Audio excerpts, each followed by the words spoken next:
Okay, so right now we are going to be discussing risk management.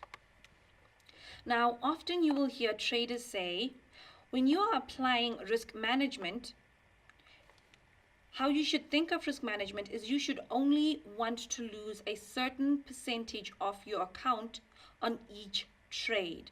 Now, the problem with that there is, what does this say to the universe, to the world? What are you putting into your mind?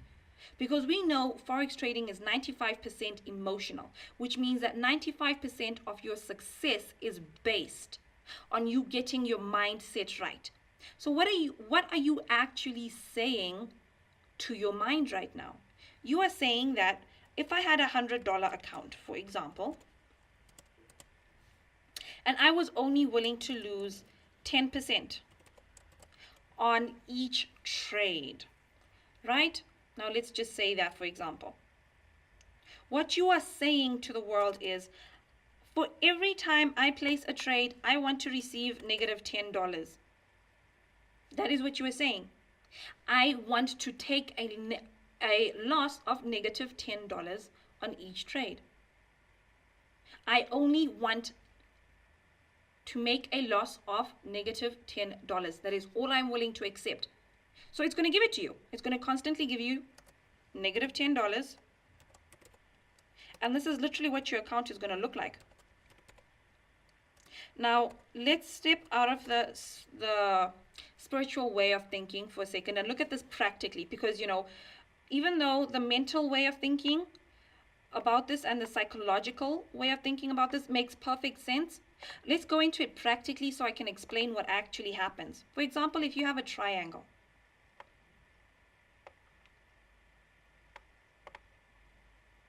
now, we know that triangles have a tendency of moving in their own ways.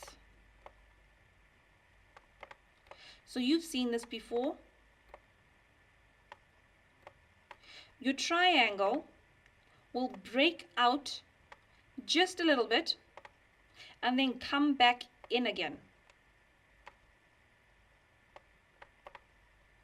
Now, your trade has been triggered, so you are in the market.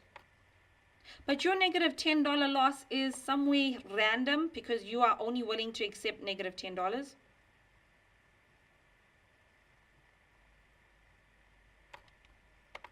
So this is your stop loss with negative $10. Now, from studying the market so far, what do you know about triangles? Just based on your experience on how they break out. Usually your triangle will break up back into your triangle, and then once it reaches resistance, it's going to come back down and complete your trade. But what has happened here is you have already been exited with a negative $10. Why? Because you have based your trading experience on, I want to lose negative $10. I am only going to accept losing negative $10. The most I'm willing to lose on my account is $10. But you are putting it into your mind that I am willing to lose. I want to lose. Lose, lose, lose. That is what you are focusing on. Whereas, if we had to erase all of this and think of it differently, if we had to think of it in a sense of, okay, I've still got my $100 account, but I am going to look at it in the sense of I need to have room for movement.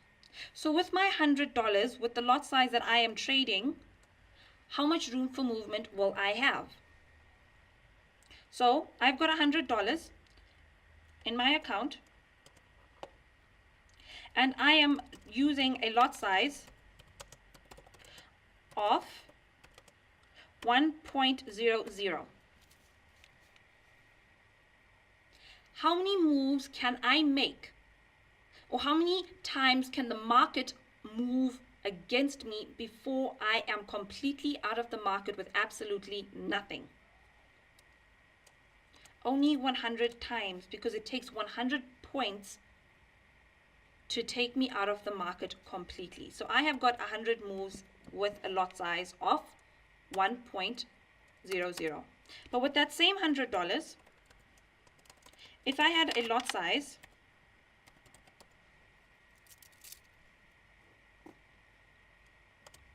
of 0.10,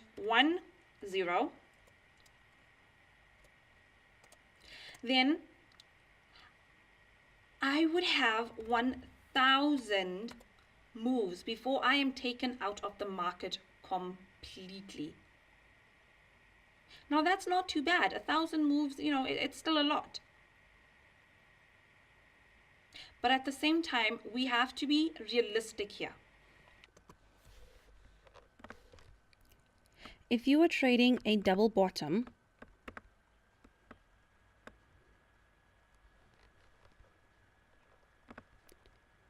if you were trading a double top and it failed and went against you after it triggered you, let's just say that the distance from the neckline to the head was 300 points, which is average for double tops and bottoms. You would then have to accept a loss of 300 points before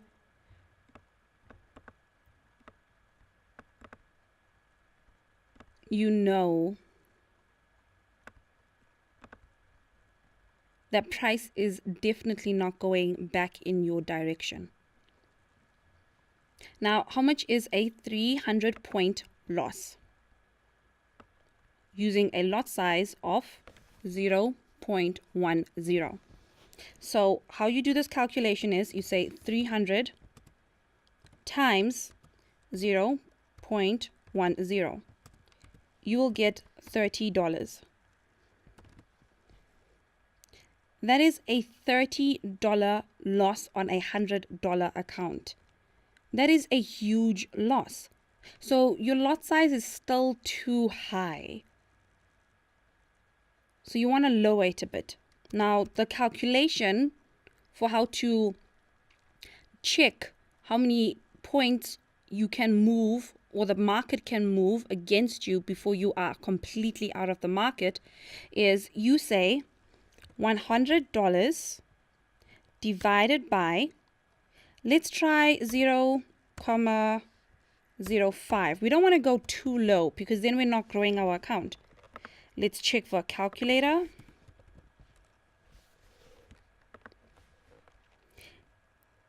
And then you just punch that into your calculator.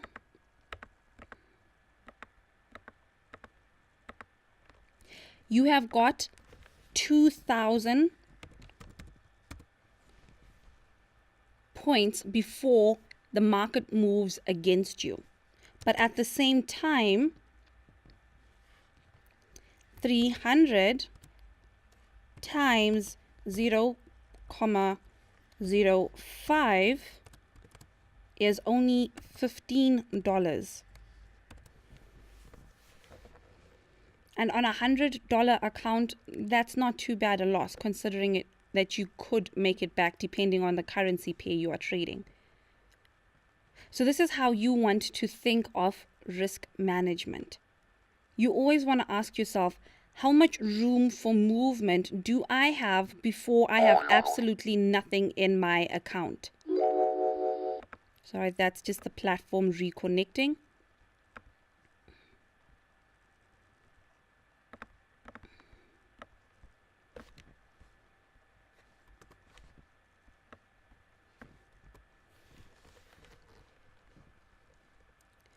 Now, when you apply this risk management to your account, you always want to make sure that you have got room for movement and you are able to grow, but at the same time, you are not losing too much of your account on a negative trade.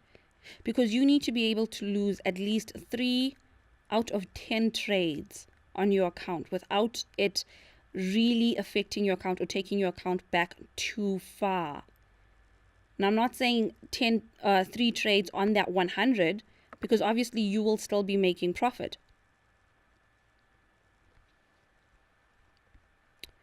Okay, so that is it for risk management. Remember, there is no right or wrong way to trade Forex, so you want to do what is comfortable to you. If you feel comfortable with taking higher risks, then take higher risks. It's who you are. But if you feel comfortable with taking lower risks, then take lower risks.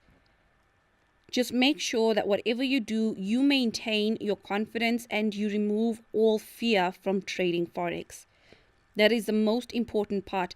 You need to make sure that during your visualization sessions, you are consistently thinking about how you are going to make a profit.